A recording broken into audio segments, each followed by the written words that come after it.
not maintain her at the standard she was accustomed to before she got married, she has a grounds for divorce.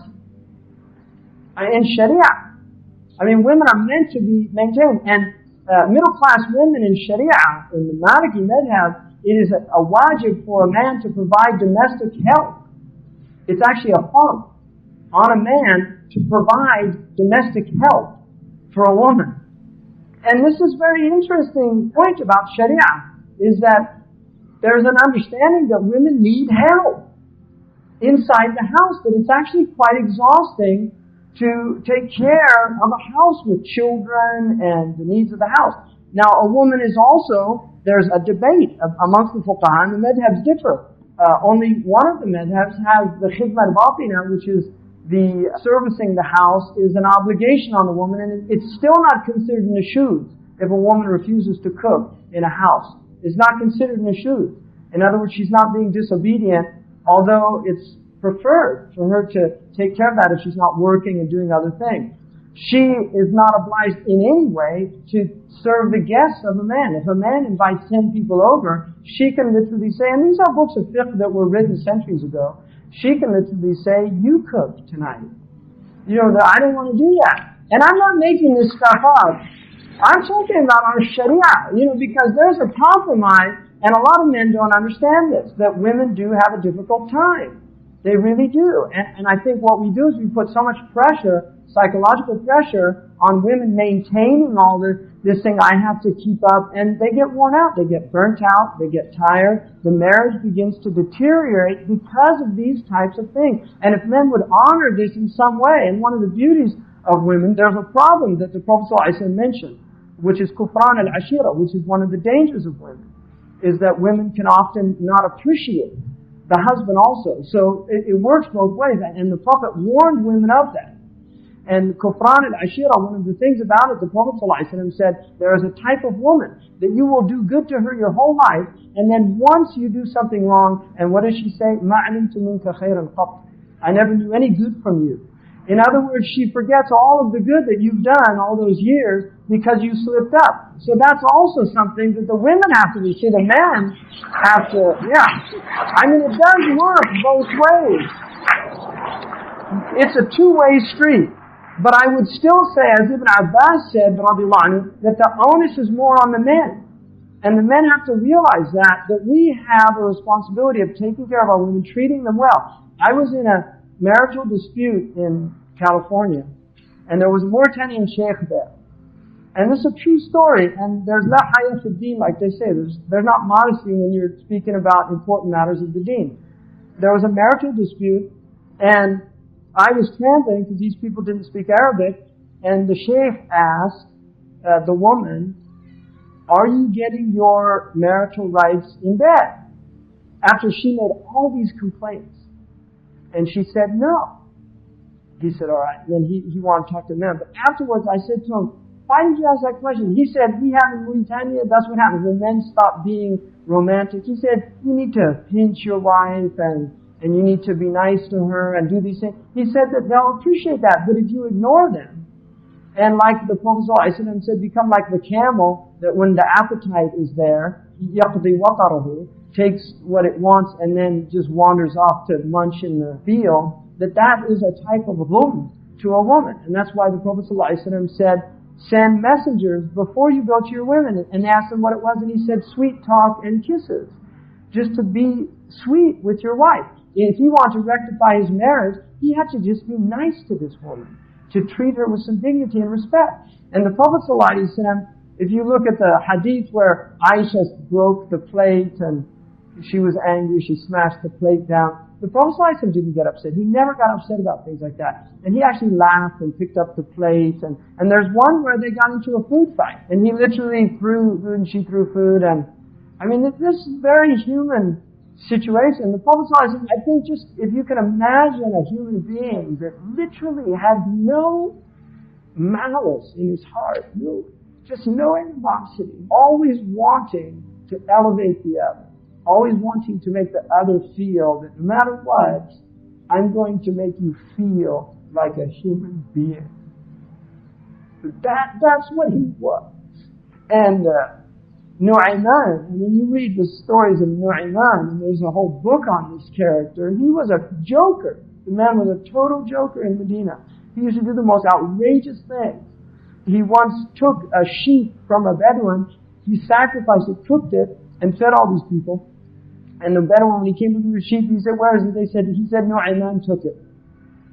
So he went to the Prophet ﷺ, and Nu'ayman went and hid when he heard that the Prophet ﷺ was looking for it, because he'd taken this sheep that was left there. And if you leave something in a public space or something like that, there's different ahkam that relate to it. But he went and he was hiding. There was a small gate, and there were some palm leaves over it that had a lot of dust. And the Prophet ﷺ saw a group of people, and he said, "Where's Nu'ayman?" And they all went like this, "We don't know where he is, Ya Rasulullah." And so the Prophet ﷺ went in under the palm thing, and when Nu'ayman saw him, he shook the palm thing, and all these palm things came down and covered the Prophet ﷺ in dust. And he looked at Nu'ayman and said, "Nu'ayman, why'd you do that?" He said, "Those people out there, they told me to do it." Because he was angry that they had revealed his hiding place. And at that point, the Prophet ﷺ, he literally laughed. And this is a man who, another time, he took a blind man.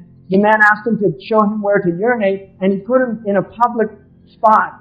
And the man urinated, and everybody started laughing and told him, and he said, "Who did this to me?" And they said, "Nu'ayman." He said, "Wallahi, if I catch up with him, I'm going to hit him so hard he'll never forget it." And he was in the mosque about a month later, and Nu'ayman saw him, and he walked up to him. He said, "Are you looking for Nu'ayman?" He said, "Yes." He said, "I'll take you to him." So he takes him over, and Sayyidina Uthman was praying. And he was the Khalifa at this time. And he puts his hand, he says, "There he is." And he lets him feel him. And he takes his cane and hits him over the head while he's praying.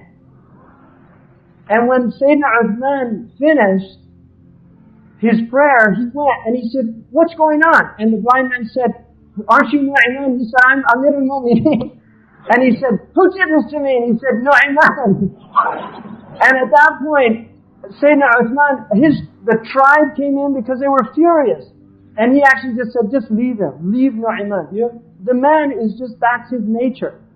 And if the Prophet ﷺ would put up with him, I'm going to put up with him. And that's part of that spirit that was in that city. And these people were people that really had a spirit of just forgiving people, of just loving people. And if you can't forgive your spouse, your family member, we've got a serious problem. We have a serious problem of the inability to overlook the faults. People know the verse, but Allah subhanahu wa ta'ala says that وَالَّتِي تَخَافُونَ نُشُوزَهُنَّ فَعِذُوهُنَّ. Those who you fear nushuz. Now the word nashaza in Arabic means to elevate yourself over. It's an arrogance that begins to manifest. And it can be from a man or a woman. A man can do it to a woman. A man can be nashiz in a relationship, and you have to know that in Sharia. And there are rules of fiqh relating to a man who is nashiz. A man can be in the same situation. But this is related to the woman here, and it says, the first thing to do is wow. And our ulama say, even though wow in usul, la yufidu tartib, adatan, whenever you see wow, it doesn't mean that you follow the order. In this ayah, our imams, Imam Malik, Imam Ahmed, Abu Hanifa radhiyallahu anhu said that the wow here means you have to follow this tartib. You can't hit somebody for doing this. You have to give wow. Most of the ulama say for a month, you give them exhortation. Now, Ibn Ashur radhiyallahu anhu said, this ayah is actually to eliminate domestic violence, because domestic violence, and I guarantee anybody who's familiar with domestic violence knows that the violence occurs when people lose their tempers. And it happens in the heat of the moment. And you get into what in this culture they call codependent relationships, where you get into these 6 cycles of violence, where the man beats the wife, and then the next day it's flowers and chocolate and apologizing, "I love you and I'll never do it again," and she believes him, and then the cycle happens again. This is the type thing. Police know about this. And police are warned about coming between spouses because they will often turn on a police officer in domestic violence situations. So, we're dealing with human psychology that is very complicated, and we have to take that into consideration. But when Allah says after that, وَهْجُرُهُنَّ فِي الْمَضَاجِعِ, and then do not sleep with them. Do not sleep with the woman. This is a next stage, because one of the things about human nature is relationships of intimacy are extremely important between the male and the female in a marital situation. And when that relationship breaks, it allows a space.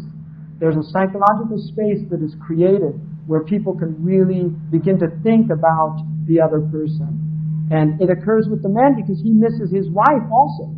So there's a psychological space that's created in that. Now the final verse, وَضْرِبُوهُنَّ فِي نَطَعْنَاكُمْ, then it says, strike them. Now this ayah is unfortunately translated in some Qurans in English as beat them. Well, I've actually seen that, beat them. And there is no way that that means beat them. I'm sorry, it just doesn't. وَضْرِبُوهُنَّ, it also does not mean like what Hassan Rifat said, it means go on strike or something like that. Idrab, which is adraba, is a modern word. It's not even a classical Arabic word. It's a modern word. It's a fourth form, adraba yudribu idraban, like go on strike. It doesn't say that. It says وَضْرِبُوهُنَّ. And we cannot say that that is not in the Quran. That's in the Quran. And I'm not going to deny that. But we need to understand what that verse means. And this is fiqh deen. Because it is the fuqaha that interpret the Quran, not common people. And our fuqaha have said about this, Ata said, that this is not a fi'l amr in the Quran for nadr, or for wujub, or for ibaha. It is karahiyah. And this is Ata, and this is in Qadi Abu Bakr ibn al-Arabi's Ahkam al-Quran, which is a very famous book on the rules of the Quran. He says, وَهَذَا مِنْ دِقَّةِ فِقْهِ Ata. This is from the subtle understanding of Ata, that he derived the fact that it is makruh in this case, because normally an imperative in the Quran is either for obligation, like aqimus salat. There's an imperative for obligation. An imperative can be for recommendation, mandub, nadab, when Allah says, udkurullaha dhikran kathiran. That's an imperative verb, but it's used for nadab, for recommendation. And then it can be used for ibaha. Kulu washrabu. Eat and drink. That's ibaha. Allah's not telling you have to do this. It's saying that you're permitted to eat and drink, and then it's not to excess. It's makruh to there, la tusrifu. It's a nahi of karahiyah. It's makruh to go and eat more than you need. Alright, it's not haram. You can overeat and you haven't done a sin. So the Quran is very subtle in that, and it's the fuqaha that determine how the imperative is used. Now in this verse, Ata said the imperative here is for karahiyah, which means that it is odious, it is disliked, it is not recommended, it is makruh. And the Prophet ﷺ said, لَنْ يَضْرِبُوا خِيَارُكُمْ. The best of you would never hit a woman. And the Prophet ﷺ never struck a woman. Now in the Hajj of Hujjat al-Wada', and this is very important, when the Prophet mentioned about darb, he said, darban ghayra mubarrih, a striking that is not mubarrih.